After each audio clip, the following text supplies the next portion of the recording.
आगे, ठीक है। देखिएगा बाबू, लोकस सारे बच्चे पढ़े हैं? हाँ, लोकस तो पूरा आपको कोई दिक्कत नहीं, पूरा लोकस का एप्लीकेशन पूरा कोऑर्डिनेट ज्योमेट्री में होगा, ठीक है बाबू। सर्कल बाबू आज से हम अभी स्टार्ट कर रहे हैं, ठीक है। और जो पेयर ऑफ स्ट्रेट लाइन को जो दो टॉपिक है वो हम लोग एक्स्ट्रा क्लास में कर लेंगे, कोई दिक्कत नहीं होगा, क्वेश्चन वगैरह है, ठीक है, उसको टू द पॉइंट पढ़ाएंगे, ठीक है, लास्ट क्लास तक बोल रहे हैं। देखिए ये मेन आपका चैप्टर है, स्ट्रेट लाइन, सर्कल, कोऑर्डिनेट, सब मेन चैप्टर है कोऑर्डिनेट का, ठीक है। देखिए डिफिनेशन क्या है बाबू सर्किल का, it is a locus of point, मतलब ये वैसा पॉइंट का लोकस है, वैसा पॉइंट का रास्ता है, which moves in a plane, जो कि समतल में घूमता है, प्लेन में घूमता है तभी रास्ता बनता है, ठीक है। Which moves in a plane such a weight है, इस प्रकार की, इट्स माने जो पॉइंट घूम रहा है, इट्स डिस्टेंस माने उसका दूरी, फ्रॉम फिक्स्ड पॉइंट माने फिक्स्ड पॉइंट से हमेशा बहुत कांस्टेंट होता है, माने जो पॉइंट घूम रहा है उसका फिक्स्ड पॉइंट से उसका दूरी क्या होता है बाबू, कांस्टेंट होता है। जैसे मान लेते हैं बाबू, ऐसे समझिए कि हम यहाँ पिलर गाड़ दिए, खुट्टा, ठीक है, खुट्टा गाड़ दिए पिलर, ठीक है, और एक हम आदमी को बोल दिए कि देखो तुमको मेरे मतलब चारों तरफ इस प्रकार से घूमो कि तुम्हारा जो खोटा जो पिलर गाड़ा हुआ है उसका उससे दूरी क्या होना चाहिए, हमेशा कांस्टेंट रहना चाहिए। तो एक बार देखा अपना दूरी यहाँ से नाप लिया, देखा कि मेरा 20 मीटर है, सपोज करते हैं। अब इसको इस प्रकार से घूमेगा ताकि हर एक जहां भी जाएगा, घूम करके जहां भी जाएगा तो इस पिलर से दूरी कितना रहेगा वो 20 रहेगा, 20 मीटर रहेगा। तो वैसा उसको चलने के लिए, उस कंडीशन को फॉलो करते हुए चलने के लिए हम उसको गोल चलना पड़ेगा। देखिए ऐसे जब तक गोल नहीं चलेगा बाबू, जब तक यहाँ से इसका दूरी बराबर नहीं रहेगा, गोल चलेगा। तो वही जो गोलाकार जो पाथ है ना बाबू, इसी गोलाकार पाथ को क्या बोला जाता है बाबू, इसी गोलाकार पाथ को सर्किल बोलते हैं। ये जो सी है ये आपका फिक्स पॉइंट है, ये जो सी है ये फिक्स पॉइंट है, फिक्स मतलब छोटा गाड़ा हुआ पिलर समझते हैं ना, हाँ। और यहाँ पर बाबू कोई पी जो है ये मूविंग पॉइंट है, मूविंग का मतलब होता है बाबू घूमता हुआ पॉइंट, यही घूम रहा है। ये कैसे घूम रहा है, इस प्रकार से घूम रहा है बाबू प्लेन में, इसका फिक्स पॉइंट पिलर से जो पॉइंट घूम रहा है इसका ये जो दूरी है बाबू ये आपका कांस्टेंट आर बोल रहे हैं, आर की जगह पर 10, 15, 20, 25, 30 कुछ भी हो सकता है। माने पी जो पॉइंट है घूम करके यहाँ भी आ जाएगा तो फिक्स पॉइंट पिलर से इसका दूरी कितना रहेगा बाबू, आर रहेगा। ये कोई पी पॉइंट इकर पर घूम के यहाँ भी आ जाएगा तो इसका फिक्स पॉइंट से दूरी आर रहेगा। ये पॉइंट पर ये पॉइंट जो फ्री है वो कर्व पर जो गोल जो दिख रहा है वो गोल कर्व पर कहीं भी घूम कर चल जाएगा तो इसका पिलर से दूरी कितना रहेगा, आर। एक जगह अगर आर हो गया तो आर रहेगा, अगर एक जगह 10 हो गया तो 10 रहेगा, एक जगह 20 हो गया तो 20, मतलब ये दूरी कांस्टेंट रहेगा। तो ये कंडीशन के थ्रू चलने से जो गोलाकार जो पाथ बन रहा है, गोलाकार जो रास्ता बन रहा है, इसी गोलाकार रास्ता को मैथमेटिक्स के दुनिया में, गोलाकार रास्ता को मैथमेटिक्स के दुनिया में सर्किल बोलते हैं और हिंदी में वृत्त बोलते हैं, हिंदी में वृत्त और इंग्लिश में सर्किल। ओके, तो वही लिखे हैं, it is a locus of point, ये वैसा पॉइंट का लोकस है जिसका लोकस निकालता है मूविंग पॉइंट होता है, जानते करते हैं, यही घूम रहा है। Which moves in a plane, जो कि प्लेन में घूमता है, कैसे घूमता है, सच ए वे दैट, इस प्रकार की, it's distance from fix point, इसका दूरी फिक्स पॉइंट से इज ऑलवेज कांस्टेंट। मतलब ये आपको बाबू ये जो सीपी का जो दूरी है वो हमेशा कांस्टेंट कितना रहेगा बाबू, आर रहेगा। सेंटर ये फिक्स्ड पॉइंट जो रहता है वो जो पिलर उसको बाबू सर्किल का सेंटर बोला जाता है। फिक्स्ड पॉइंट को क्या बोलते हैं बाबू, सर्किल का सेंटर बोलते हैं। यहाँ नोट में थोड़ा लिखते हैं, नोट में fixed point is called, fixed point is called, ये fixed point is called, fixed point is called centre of a circle. जो खूंटा जो गाड़ा है पिलर वाला पॉइंट का कोऑर्डिनेट को क्या बोलते हैं बाबू, सर्किल का सेंटर, हिंदी में केंद्र बोलते हैं, केंद्र का नाम सुने होंगे। और जो फिक्स्ड जो डिस्टेंस है, ये जो फिक्स्ड जो दूरी है, fixed distance is called radius of circle, fixed distance is called radius of circle. जो ये फिक्स्ड जो दूरी है बाबू सर्किल का त्रिज्या कहलाता है, रेडियस। ओके बाबू, तो सर्किल का डिफिनेशन समझ में आया। सर्किल वैसा पॉइंट का लोकस है जो कि प्लेन में इस प्रकार से घूमता है कि जिसका फिक्स पॉइंट से दूरी हमेशा बाबू कांस्टेंट रहता है, फिक्स पॉइंट से दूरी हमेशा बराबर रहता है। ये इस कंडीशन से चलने से जो रास्ता बनता है, जो गोलाकार जो पाथ बनता है, उसी गोलाकार पाथ को मैथमेटिक्स के दुनिया में सर्किल बोलते हैं। आप बोलिएगा कि सर इसमें पढ़ाई क्या करना है। देखिए पहला जो हम लोग नोट्स अभी देंगे उसमें क्या पढ़ाई करना है, लिस्ट में इसका मतलब 3 नोट्स है, ठीक है ना बाबू। हाँ, सर्किल बड़ा चैप्टर है थोड़ा, इस बार कोनी सब छोटा चैप्टर है। देखिए अभी आप स्ट्रेट लाइन पढ़ रहे थे तो डिफरेंट फॉर्म में स्ट्रेट लाइन के क्वेश्चन पढ़े थे कि नहीं। हाँ, slope intercept form, parametric form, normal form, ठीक है, 2 पॉइंट फॉर्म, ये सब स्टेटल लाइन के क्वेश्चन था, लेकिन सबका रूप अलग अलग था। तो हमको अभी जो शुरुआत करेंगे इस चैप्टर में वो सर्किल का इक्वेशन पढ़ना है, लेकिन आपको डिफरेंट फॉर्म मतलब सब अलग अलग रूप में सर्किल का इक्वेशन स्टडी करना है। तो स्ट्रेट लाइन जैसा 8 फॉर्म नहीं होता है, 7 वो नहीं होता है, इसमें टोटल 4 ही फॉर्म होता है। फिर बाबू हमारे डिफरेंट फॉर्म में हम लोग सर्किल का इक्वेशन पढ़ने जा रहे हैं। ओके बाबू, तो यहाँ पर लिखते क्या लिखिएगा, लिखते हैं बाबू equation of circle, equation of circle in a different form, equation of circle in a different form, equation of circle in different form. Different form मतलब अलग अलग रूप में सर्किल का इक्वेशन। फिर बाबू अलग अलग रूप में सर्किल का इक्वेशन। इसका जो पहला जो आपका जो फॉर्म है बाबू, इसका नाम है आपका स्टैंडर्ड फॉर्म, इसका नाम है बाबू आपका standard form. Standard form, standard form क्या होता है बाबू, वैसा सर्किल जिसका सर्किल का जो सेंटर रहता है बाबू ये 100% फिक्स आपका 0 0 रहता है। ठीक है, हाँ ऑरिजिन पर रहता है, सेंटर दे रहेगा। जो भी पहले से जो फिक्स पॉइंट जो कांस्टेंट की रहता है वो पहले से गिवन रहता है, और जो पहले से गिवन रहता है उसी को फिक्स बोलते हैं, कांस्टेंट बोलते हैं। तो स्टैंडर्ड सर्किल उसको बोलते हैं बाबू जिस सर्किल का सेंटर कहां पर रहता है बाबू, 0 0 ऑरिजिन पर रहता है। तो यहाँ पे बाबू स्टैंडर्ड सर्किल में सर्किल का जो सेंटर होता है बाबू, सेंटर ये सी, इसका कोऑर्डिनेट आपका 0 0 होगा, और इसका बाबू जो रेडियस होता है बाबू, इसका जो सर्किल का जो रेडियस होता है बाबू ये आपको r दिया हुआ है, and radius of circle, radius of circle बराबर बाबू r। ये दोनों का दोनों जो पॉइंट बाबू, जो दोनों का दोनों जो बात है ये आपका गिवन रहेगा। गिवन का मतलब होता है कि पहले से दिया हुआ है, ठीक है, सेंटर पता है ऑरिजिन पर, और उसके जो फिक्स्ड जो सेंटर से जो वेरिएबल पॉइंट के बीच का जो दूरी है वो r दिया हुआ, r मतलब रेडियस। ठीक है, तो हमको उस कर्व का इक्वेशन निकालना है।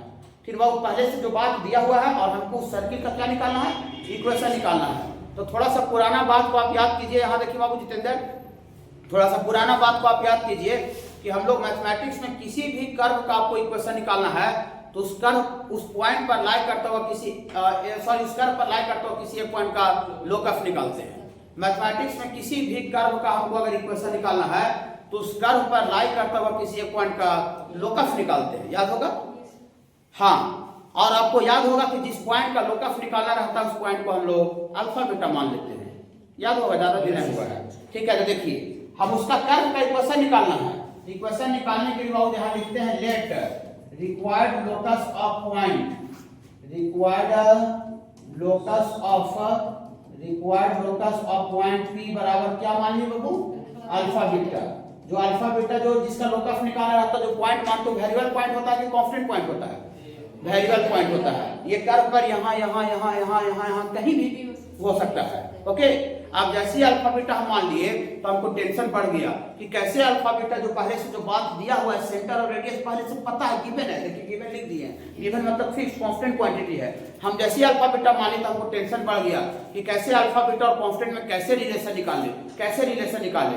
तो रिलेशन निकालने के लिए बाबू आपको कुछ नहीं करना पड़ता है, ठीक है, वो आपको according to definition of circle, circle का जो परिभाषा दिया गया इसमें यही परिभाषा दिया है कि P घूम करके कहीं भी कर्व पर चल जाएगा, लेकिन CP का जो दूरी है वो सेम है, कांस्टेंट आएगा, r आएगा। अगर एक जगह हम CP का दूरी r बोल दिए तो हर एक जगह पॉइंट C से पॉइंट P का बीच का दूरी r आएगा।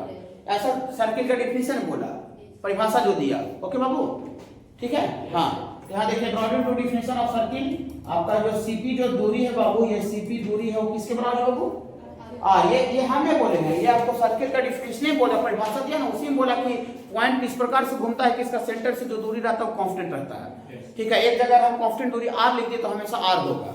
ओके बाबू, हाँ देखिए, तो CP दूरी बोलिएगा डिस्टेंस फार्मूला से, अल्फा माइनस 0 का square distance formula plus beta minus 0 का स्क्वायर बराबर r। बोली वाह सर, एक जने अल्फा बीटा है जो जिसका लोकस निकालना वो है, बराबर भी है, और r जो कांस्टेंट जो दिया हुआ था वो r भी है, तो अल्फा बीटा भी आ गया, r कांस्टेंट भी आ गया, बीच में बराबर भी आ गया, माने अल्फा बीटा और कांस्टेंट में रिलेशन आ चुका है। और अल्फा बीटा और कांस्टेंट में रिलेशन आ गया मतलब पॉइंट P का लोकस आ गया, लोकस आ गया मतलब उस कर्व का इक्वेशन आ गया। लेकिन हम थोड़ा सा बताए थे कि कहीं भी रिलेशन निकालते हैं बाबू तो उसमें आपको रूट वगैरह नजर नहीं आना चाहिए, रूट ये सब नहीं रहना चाहिए, रूट को हटा करके सिंप्लीफाई करके लिखते हैं। तो रूट को हटाने के लिए क्या करें बाबू? स्क्वायरिंग कर दें। हाँ, इसको स्क्वायरिंग कर देते हैं बाबू। स्क्वायरिंग बोथ साइड्स, तो स्क्वायरिंग कर देंगे बाबू तो रूट हट जाएगा। और लेकिन एक बात और आपको बताया गया था कि फॉर लोकस के लिए क्या करते हैं? लास्ट में अल्फा बीटा को किससे रिप्लेस करते हैं बाबू? एक्स वाई से। जैसी रिलेशन आता है समय के पॉइंट पी का लोकस आ गया, लोकस आ गया मतलब कर्व का इक्वेशन आ गया। ठीक है, हाँ, तो स्क्वायरिंग करेंगे तो रूट तो हट जाएगा, लेकिन अल्फा की जगह पर क्या लिखेंगे? एक्स का स्क्वायर। और ये बीटा माइनस 0 तो बीटा का स्क्वायर, तो बीटा की जगह पर लिखेंगे और उधर स्क्वायर करेंगे तो ये जो पीला वाला जो इक्वेशन आपको जो दिख रहा है बाबू, यही आपको सर्किल का इक्वेशन है स्टैंडर्ड फॉर्म में, equation of circle in standard form. ठीक है बाबू, तो ये आपको आ गया बाबू equation of circle, equation of circle in किस फॉर्म में है बाबू? Standard form. को पूछेगा कि ये स्टैंडर्ड फॉर्म होता क्या है जी सर्किल का, तो बोलिएगा भैया स्टैंडर्ड फॉर्म में सर्किल का जो सेंटर रहता है ना वो ऑरिजिन 0 0 पर रखता है।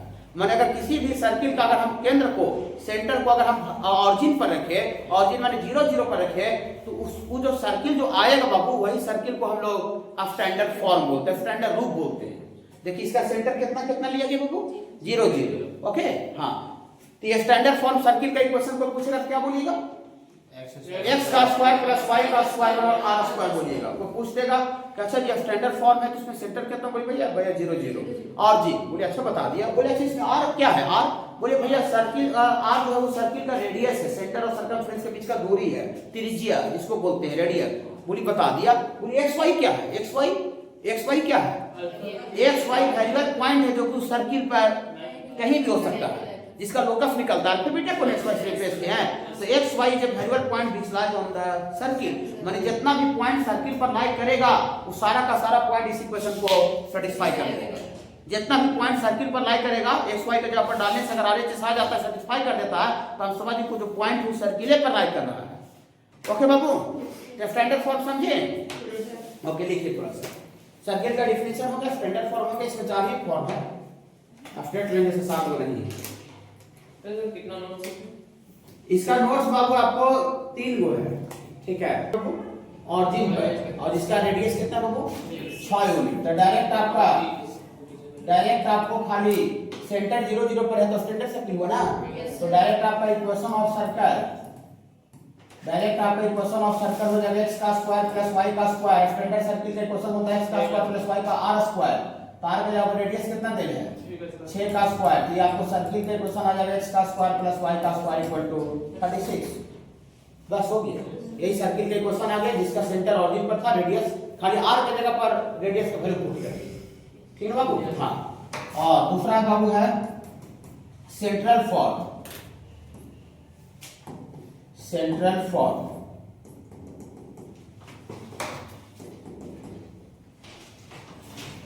सेंट्रल का यहाँ पर थोड़ा सा गलत लिख दिया। अच्छा वो नोट्स दे रहे तो सुधार देंगे।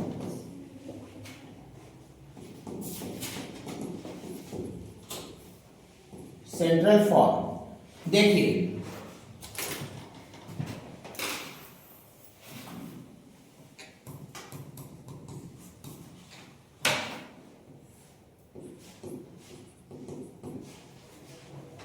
एक मिनट थोड़ा सा सुन लीजिए। सेंट्रल फॉर्म और स्टैंडर्ड फॉर्म दोनों हूबहू होता है, सेम होता है, खाली वहां पर बहुत स्टैंडर्ड फॉर्म में सर्किल का सेंटर कितना दिया हुआ था? 0 0। और यहाँ पर सर्किल का जो सेंटर है बाबू वो 0 0 नहीं होकर को जैसा जैसा पॉइंट अल्फा बीटा है, अल्फा बीटा का जगह पर 4 3 2 6 7 1 कुछ भी हो सकता है, कोई भी पॉइंट का कोऑर्डिनेट हो सकता है। यहाँ पर बाबू आपको सेंटर का जो कोऑर्डिनेट दिया हुआ है बाबू, ये आपको अल्फा कॉमा बीटा दिया हुआ है, और इसका जो रेडियस है बाबू, रेडियस, ये रेडियस r है बाबू, ये रेडियस r। तो इसका इक्वेशन निकालना है, तो हम लोग किसी भी कर्व का इक्वेशन निकालना है तो उस कर्व पर लाई करके किसी पॉइंट का लोकस निकालते हैं। ये दोनों बात आपका गिवन रहेगा, गिवन मतलब पता है पहले से। तो जिसका लोकस निकालना रहता है तो उसको तो हम लोग अल्फा बीटा मानते हैं, लेकिन पहले ही से अल्फा बीटा लिख दिया है कि सर्किल का सेंटर है, तो इसको हम लोग अल्फा बीटा नहीं मान करके शुरू में एक्स वाई मान लेते हैं। ऐसे ही जो अल्फा बीटा मानते हैं बाद में किसे रिप्लेस करते हैं? एक्स वाई से। तो इसको हम शुरू में एक्स वाई माने, कोई दिक्कत नहीं है। ये बाबू हाँ देखिए, तो यहाँ से लेट रिक्वायर्ड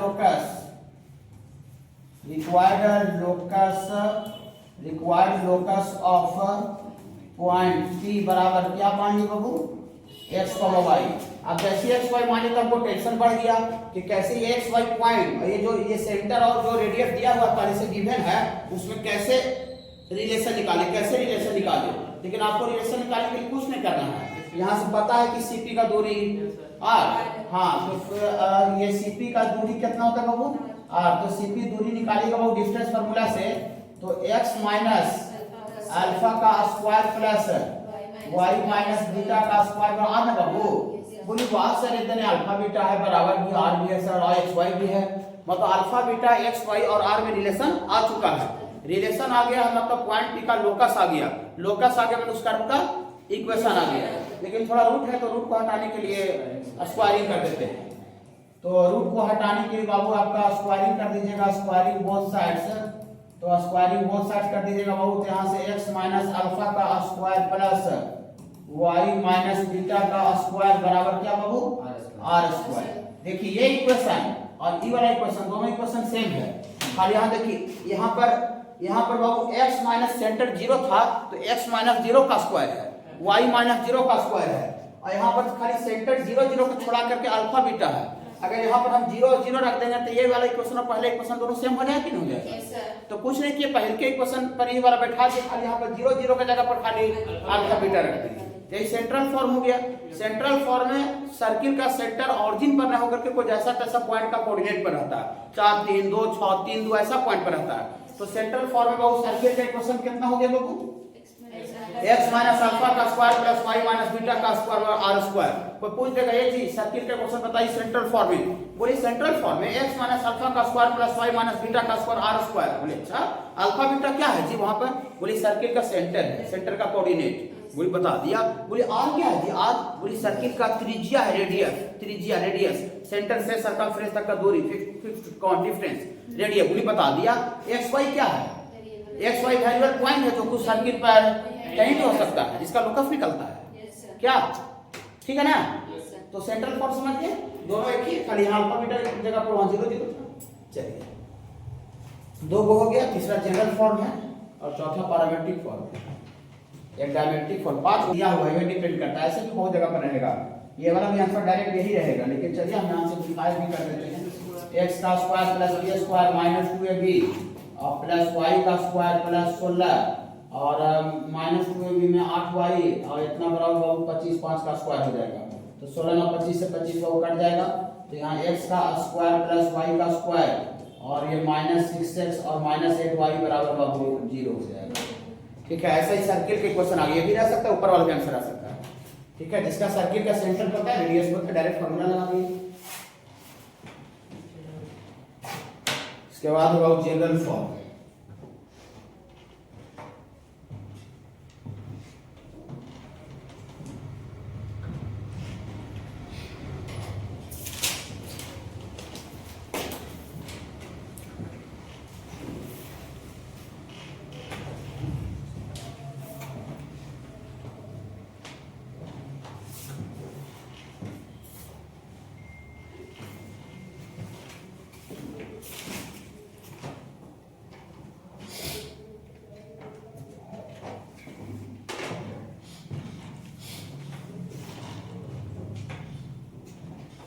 जो बात है बाबू ये आपको गिवन रहेगा, गिवन मतलब दिया हुआ है, सेंटर और रेडियस पता है। अब हमको इसका इक्वेशन निकालना है, ठीक है बाबू। हाँ, तो किसी भी कर्व का इक्वेशन निकालना है तो पुराना लॉजिक उस कर्व पर लाएगा तो किसी पॉइंट का लोकस, ऐसे जिसका लोकस निकलता है उसको अल्फा बीटा मानते हैं, लेकिन हम शुरू में एक्स वाई लिखे तो मान लेते हैं क्या? हाँ, शुरू में एक्स वाई मान लें। देखिए एक्स वाई इसका लोकस निकलता है, यही मूविंग पॉइंट है, यही पॉइंट घूम रहा है, यही पॉइंट बाबू आपका घूम रहा है। तो लिखते हैं बाबू, यहाँ देखिए लिखते हैं late required locus of point P बराबर x, y। थोड़ा सा रुक जाइए एक मिनट। ये जो x, k है कांस्टेंट है कि वेरिएबल है? h, k कांस्टेंट है, क्योंकि किसी भी सर्किल का जो सेंटर होता है वो छोटा पिलर होता है, पिलर बदलता नहीं है। लेकिन पिलर कहीं बदलेगा जिंदगी में? नहीं, वही का वही पड़ा हुआ है। ये आपका फिक्स पॉइंट रहता है, वो सेंटर जो है ये फिक्स पॉइंट रहता है। ठीक है, फिक्स पॉइंट को ही कांस्टेंट पॉइंट बोलते हैं। और जो r है वो भी क्या रहता है बाबू? r भी फिक्स पॉइंट रहता है। r भी है जो दूरी है सेंटर से वो भी पता माने कांस्टेंट रहता है। खाली ये जो पॉइंट जो घूम रहा है वो बदल रहा है, अपना पोजीशन को चेंज कर रहा है।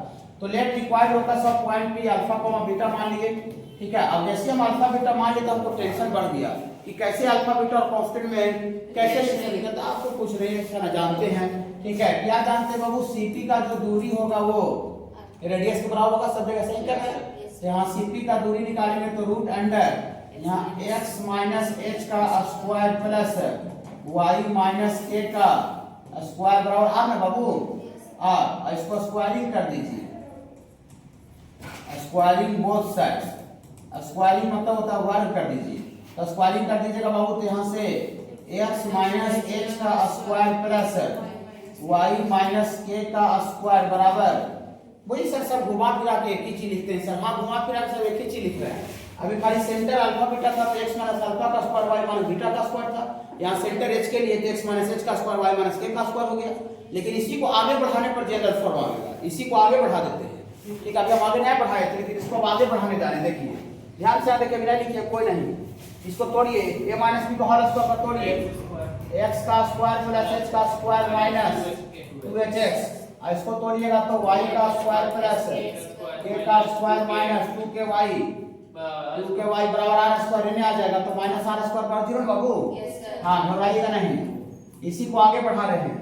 इसको थोड़ा सजा के लिख दीजिए, x का स्क्वायर y का स्क्वायर, x का स्क्वायर प्लस y का स्क्वायर माइनस 2hx और माइनस 2 और फिर ये वाला लिख दीजिए वाला plus h square plus k का स्क्वायर माइनस r स्क्वायर बराबर 0।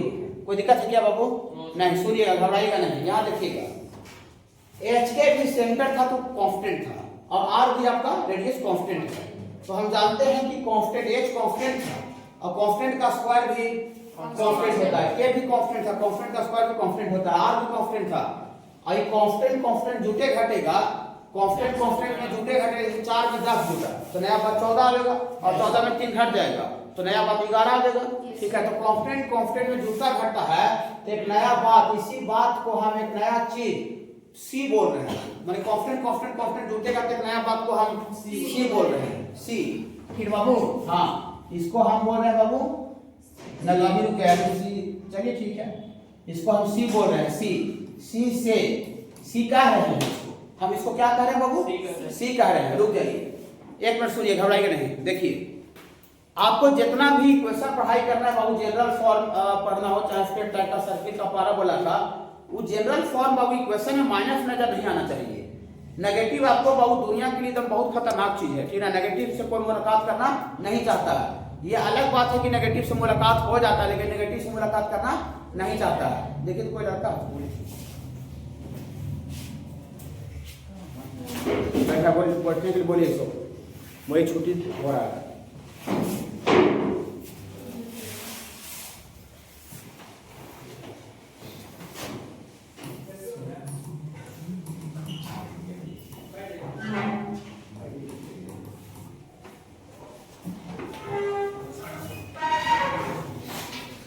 बैठिए, देखिए नेगेटिव से बाबू कोई मुलाकात करना नहीं चाहता। जैसे हम स्ट्रेट लाइन का भी जनरल क्वेश्चन पढ़े थे तो ऐसे पढ़े थे ax plus by plus c, लेकिन लाइन में बाबू हमको 4x माइनस किया जाता था, लेकिन हम जो पढ़े थे वो फॉर्म क्या पढ़े थे?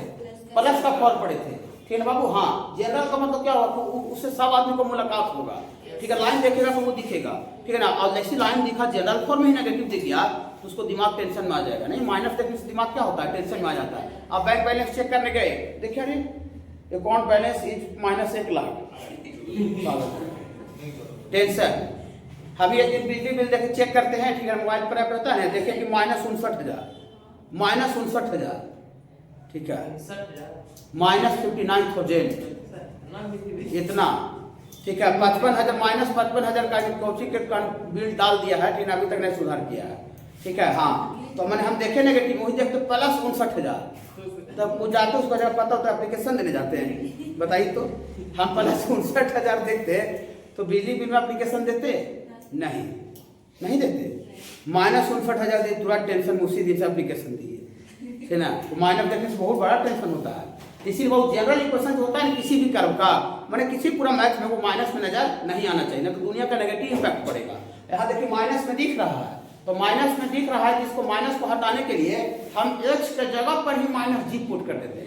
h के जगह पर माइनस जी और एक के जगह पर ही माइनस f पुट कर देते हैं।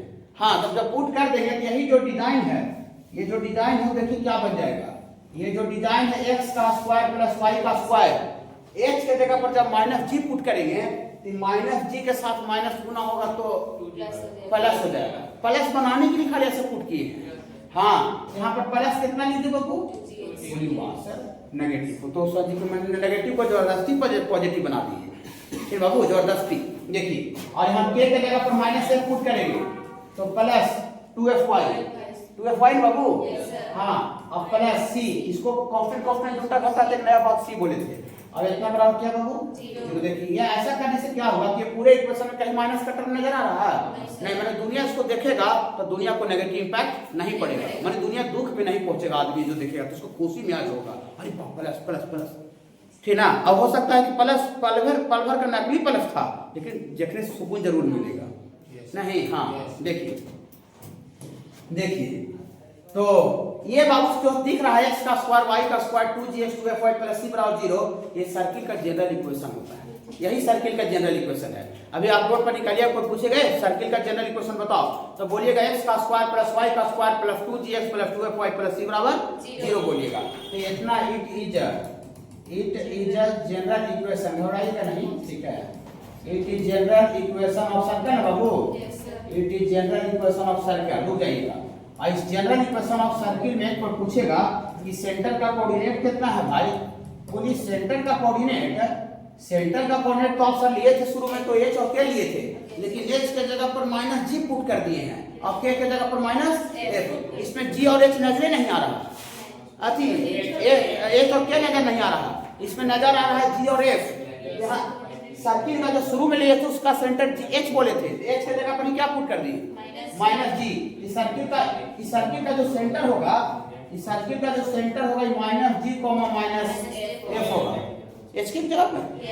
हाँ, अब माइनस जी माइनस एफ आएगा कैसे इक्वेशन से, देखिए कैसे आएगा। देखिएगा सेंटर का, अगर आपको सर्किल का अगर इक्वेशन पता है तो सेंटर का कोऑर्डिनेट आता है minus half into coefficient of x. घबराइए नहीं, घबराने क्यों, सिखा रहे हैं तो सीख रहे हैं तो घबराए क्यों, ठीक है। देखिए और comma minus half into coefficient of y, बोलिए सर ऐसा कर देंगे, minus half into coefficient of x minus half into coefficient of x, तो सर्किल का सेंटर आ जाएगा सर। हाँ आ जाएगा, देखिए कैसे, माइनस हाफ इनटू x का गुणज कोएफिशिएंट ऑफ x, तो x का कोएफिशिएंट कितना है गुणज 2g, गुणज। हाँ, बाइनोमियल में कोएफिशिएंट पूरा सुने हैं, ठीक है। तो यहाँ से 2g और minus half into coefficient of y कितना है 2f।